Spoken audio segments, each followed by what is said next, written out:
प्रकरणावरती विधानसभा अध्यक्ष राहुल नार्वेकर, मुख्यमंत्री देवेंद्र फडणवीस आणि माजी मुख्यमंत्री उद्धव ठाकरे यांनी प्रतिक्रिया दिलेली आहे. आपण पाहूयात. आज जी घटना विधान भवनाच्या आवारात घडली ती अत्यंत दुर्भाग्यपूर्ण आहे. संसदीय लोकशाहीच्या या मंदिरात अशी घटना घडणं हे कदापि स्वीकारलं जाणार नाही.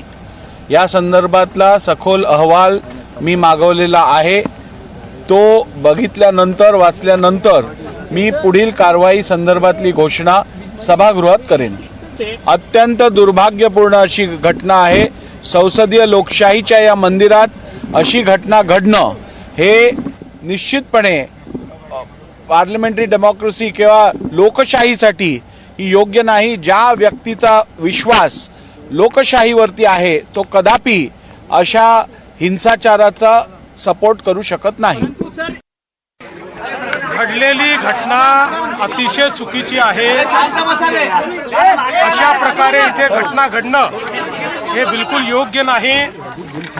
या ठिकाणी माननीय अध्यक्ष विधानसभा आणि माननीय सभापती विधान परिषद यांच्या अंतर्गत हा सगळा परिसर येतो. त्यामुळे माननीय अध्यक्षांनी आणि सभापतींनी याची गंभीर दखल घ्यावी आणि या संदर्भात जी काही कडक कारवाई आहे ती कडक कारवाई माननीय अध्यक्षांनी करावी अशा प्रकारची विनंती मी त्यांच्याकडे केलेली आहे. मला असं वाटतं की अशा प्रकारे एकतर या ठिकाणी इतक्या मोठ्या प्रमाणात लोक जमा होतात आणि मारामारी करतात हे या विधानसभेला शोभणारं नाही आणि म्हणून याच्यावर निश्चित कारवाई ही झालीच पाहिजे. विषय आहे. मात्र अशी मारामारी आणि आमदारांना धक्काबुक्की ही गुंडागर्दी आता विधान भवनापर्यंत पोहोचली असेल तर मग हे फार अवघड आहे.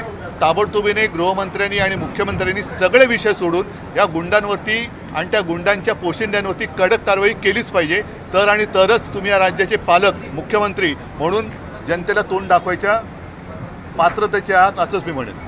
याला पण विधान भवनाच्या आवारामध्ये जर का या गोष्टी व्हायला लागल्या आणि असे जर का गुंड आणून मारामाऱ्या व्हायला लागल्या तर मग मैदानामध्ये या हे सगळ्यात पवित्र असं मंदिर आहे आणि त्याच्यामध्ये मग त्यांना पास कोणी दिले इथपासून त्यांची जबाबदारी आणि त्यांच्या पोशिंद्यांवरती कारवाई झाली पाहिजे.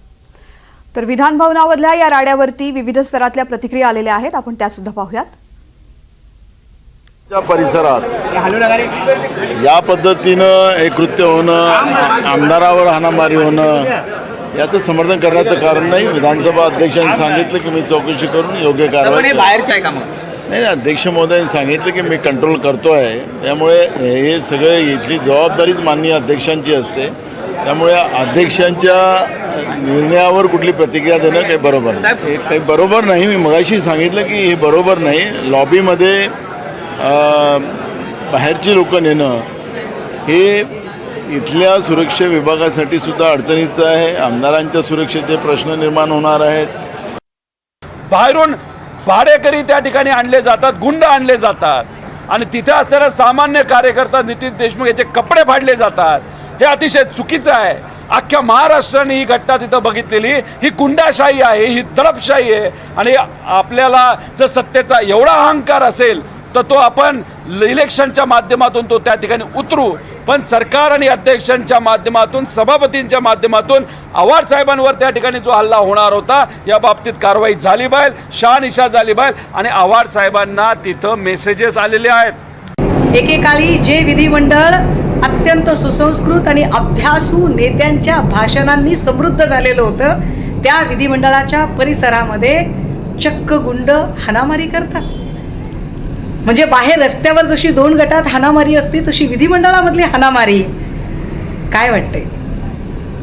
रस्त्यावरच्या हाणामारीमध्ये तक्रार नोंदवताना हा सत्ताधाऱ्याचा की विरोधकाचा अशी वाट बघणारे आणि त्याची जास्त चौकशी करणारे हीनदीन हतबल झालेले पोलीस अधिकारी जर त्यांनी तिथेच कारवाई केली असती तर कदाचित विधिमंडळामध्ये राडा होण्यापर्यंतची नौबत आली नसती. देवेंद्रजी, तुमच्या आशीर्वादाने आज विधिमंडळाच्या परिसरातली हाणामारीने महाराष्ट्राची राजकीय संस्कृती रसातळाला गेलेली आहे याच्यावर शिक्कामोर्तब झालं. देवेंद्रजी, तुमचं मनपूर्वक अभिनंदन.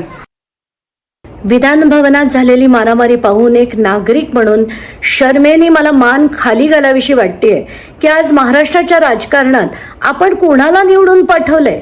ही माणसं कायदे बनवायला गेली आहेत का कायदे मोडायला गेली आहेत का हे त्याला आखाडा समजतात? मला असं वाटतंय की पडळकरांनी आणि जितेंद्र आव्हाडांनी ताबडतोब जनतेची माफी मागितली पाहिजे. तिथे जी त्यांच्या कार्यकर्त्यांनी धुडगूस घातला त्याबद्दल त्यांना लाज वाटायला पाहिजे. त्यांनी त्याचा खेद व्यक्त केला पाहिजे आणि जनतेची तात्काळ माफी मागितली पाहिजे. आणि याच्या पुढे ज्या लोकांनी मारामारी केली त्यांना कधीही विधान भवनाचे परत पास मिळाले नाही पाहिजे असं माझं स्पष्ट मत आहे.